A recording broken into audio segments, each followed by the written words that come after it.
Hello, everyone. Bruce from Oregon here with the Bruce from Oregon Show. This is episode 0, hopefully the first and last video in this series. Today, we're going to be talking about the recent live stream where Critical K rage quit during a live stream hosted by the Unintentional Juror, Heinz. Heinz's guests were Critical K, Big Johnson, and IT Goatee Brad. From what I understand, Critical K was invited on to discuss the Karen Reed trial, while Big Johnson and IT Goatee Brad were invited on to review the latest Medium.com blog post by Laura Owens related to the Clayton Echard family court case. I'm not going to replay the Unintentional Juror live stream and add commentary. Instead, I've selected a few moments from the clipped version of the live stream, which is called Critical K Rage Quits After Being Schooled on Laura Owens. I will describe and then cover some tips, tricks, and tools for your toolbox that might be useful in the future when you're dealing with difficult conversations. I'll talk about the context of the live stream, but those ideas could be applied to work meetings, family gatherings, or any other place where difficult conversations might occur. I will link the condensed live stream video in the description. So let's begin. So right off the bat, Critical K starts reading up on the Clayton Echard story live, right in the middle of the live stream. Brad and Big Johnson have studied up on the case for quite some time already, and Heinz has been reading up as well, and has already done a ramp-up live stream prior to this one. It doesn't appear that Critical K knows any of this. So one strategy Critical K could have used here would have been to hang back and read the room in order to figure out if everyone else there needed to ramp up on the case like her or not. A Greek philosopher said, "We have 2 ears and 1 mouth so that we can listen twice as much as we speak." Another strategy I've seen used for business meetings is to distribute some ramp-up materials to the folks who are going to attend. People could review these documents beforehand, and then when they meet, they'll all have the same background information to work with. Everyone starting with the same context can make the group discussion much more effective. Generating a set of background information, or even just an outline or a simple agenda, is a little bit more work for the live stream host, but this can definitely help keep things on track once a live stream starts. In a conversation with Brad, Critical K suggests that doing background checks on anyone you're going to date or have a relationship with is a good idea. Brad replies saying that running background checks on everyone all the time is not how society works or should work. I'm not going to argue for or against running background checks on people before a first date. The problem I really want to focus on here is that Kay is saying things like, "You have to do this." She starts many sentences with the word "you," instead of saying something like, "Here's a strategy that I use in my life that is effective." Instead, Kay is using this authoritarian, directive-based language. So one strategy that people can use in difficult conversations is to focus on I messages rather than you messages. For example, if I was trying to convince Nick that skydiving is risky, instead of saying, "You are crazy to go skydiving, it is far too dangerous," I could say something like, "I am concerned because skydiving sounds too dangerous." This is also very evident at the end of the condensed livestream video, where Critical K rage quits, repeatedly saying things like, "You want to degrade me for my opinion. You want to shame me for my opinion about morality. You want to back me into a corner and accuse me of victim blaming." These you messages are aggressive and put people on the defensive. Try to reframe your difficult conversations using I messages instead. At one point in the live stream, Big Johnson uses a hypothetical example of a car accident in order to ask Critical K if K's arguments would apply to the situation. Asking someone questions instead of making declarative statements is known as the Socratic method. For example, I could tell Nick, "Hey, skydiving is dangerous. You shouldn't do it." I could instead have a conversation with Nick using the Socratic method. "Nick, on a scale of 1 to 10, how concerned are you about the risks involved with skydiving? Nick, where did you learn how to do skydiving? Are there any classes or instructional materials I could take a look at?" Asking people questions lets them know that you value their feedback. If we only make declarative statements, the person we're talking to may be put into a defensive mindset, and it may become difficult for the conversation to remain a safe way to exchange information. A specific example of the Socratic method that I've seen used to talk to people about difficult topics like religion or politics is street epistemology. Rather than arguing positions or facts about religion or politics, the Socratic method focuses on asking questions about how confident people are in their positions, and if they are very confident, what kind of information or evidence they would need to see in order to change their position. In difficult conversations, try to make use of questions far more than statements of fact, directives, or immediate conclusions. During the Brad and Kay discussion, Heinz calmly says, "That's not the discussion we should be having here." Kay replies that if she can't lecture, then events like the Clayton case will continue to happen. People will continue to be stupid. People will continue to teach their kids that it's okay to engage in casual sex, that the risk doesn't matter, and then they will just play victim when bad things happen. At some point, if you're running a live stream or any type of meeting, you will need to keep the discussion on topic. Kay ignores Heinz and unleashes a litany of arguments. In formal debate circles, this technique is known as a Gish Gallop. A person presents a rapid-fire series of arguments or statements, which makes it difficult or impossible for anyone else in the live stream or meeting to address completely. Recognizing these type of tactics can be useful in responding quickly while running a live stream or a meeting. One strategy I recommend for meeting or live streams covering complex topics is to keep the meeting focused on a single topic. For example, it can be tempting to try to divide an hour-long meeting into 2 half-hour topics. But if the required attendees are not the same folks needed for both topics, then it may be better to separate the topics into 2 distinct meetings. In terms of moderation, another strategy can be to keep some participants in the green room or only have them call in at a particular time rather than being in attendance for the entire meeting. As a last resort, the person running the meeting may need to ask the person going off topic to mute, take a break, or leave altogether. This can be done while being calm, polite, but stern. If you call a meeting, don't let an attendee take over the meeting.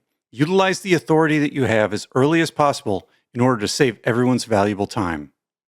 Near the end of the condensed live stream video, Critical K says, "Well, why did you have me on your show if you're just going to direct what I can and cannot say?" But that's exactly the point. We can't just show up in Heinz's show and talk about anything. Critical K could have shown up and started talking about Bigfoot, UFOs, or different types of mustard. That would have been an equally off-topic situation and deserving of a timeout in the green room, or at worst, a ban from the show. During the live stream, Big Johnson asks Kay if she should never drive because people get into car accidents at a non-trivial rate. Kay replies that this is why defensive driving is a recommended technique that drivers should use. The idea of driving and how it can be dangerous is used as a metaphor for the one-night fling that Clayton Echard had with Laura Owens, and how both situations are examples of different levels of risk-taking. Going on a date with someone you've never met or engaging in physical intimacy can be a risk. Similarly, driving a car can be a risk. But when is risk acceptable and when is it not? I think this specific topic of risk management is the biggest root cause of why this live stream got so derailed to the point where Kay rage quit. Everyone has their own thresholds for risk. Nick might think that skydiving is too dangerous to risk doing it. Meanwhile, James might think the rush of skydiving and the experience of freefall makes it worth the risk. This ends up being a subjective assessment. There is no perfectly objective right answer for many, if not most of the things we do in life. The only way to ensure zero risk in life would be to not be alive. Instead, we have to determine what is acceptable risk for us. For example, we can work on obtaining data on a given subject, like the fatality rates of driving cars without seatbelts versus the fatality rates of driving cars with seatbelts. If we know that there is a big difference between these two cases using statistically significant data, then we can make a judgment call around making seatbelts in cars mandatory using laws, while also understanding the costs and complexities that may be associated with doing that. Critical K has her personal risk management bar set to where premarital sex is just too risky because of all the potential issues that can occur with that. Meanwhile, Big Johnson has a personal risk management bar set to where premarital sex is within reason because she would not want to marry someone without first understanding their physical compatibility. The differences in people's personal risk management thresholds becomes the central point of contention in this live stream. rather than the actual intended agenda, which was to review new Medium.com blog posts written by Laura Owens in the context of the full Clayton Echard family court case. In these cases, all we can do is formally recognize when we have a difference of opinion, for example, different risk management preferences, acknowledge it, and move on. For example, in my workplace, we may have a topic where people don't agree, but once a decision maker has set a direction for the team, people acknowledge that they disagree, and then they commit to the direction that was set.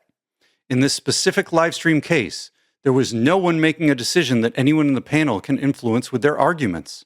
Premarital sex is not illegal, and the topic of the live stream was not to debate the merits or risks of premarital sex.